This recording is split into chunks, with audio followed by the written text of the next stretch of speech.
একসময় এক শান্ত শহরে হাল্ক থাকত। সবাই তাকে ভালোবাসত। কিন্তু ওই শহরে এক ভয়ঙ্কর খারাপ জিন এসেছে, নাম জিন্দার।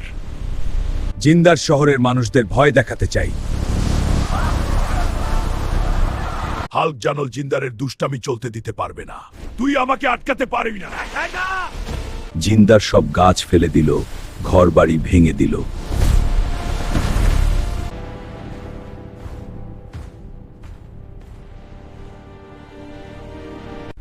তুমি এখানে কি করছো? আমি তোমার সাথে কথা বলতে এসেছি। কথা? তুমি এখান থেকে যাও। আমি সব নষ্ট করব, আর তুমি কিছু করতে পারবে না। হাল্ক রাগে লাল হয়ে গেল, তার শক্তি বেড়ে গেল।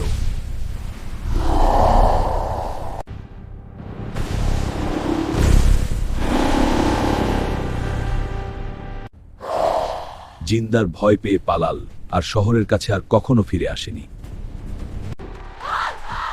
ভয় নেই। সত্যিকারের শক্তি সবচেয়ে বড়। সত্যিকারের শক্তি ব্যবহার করা হয়।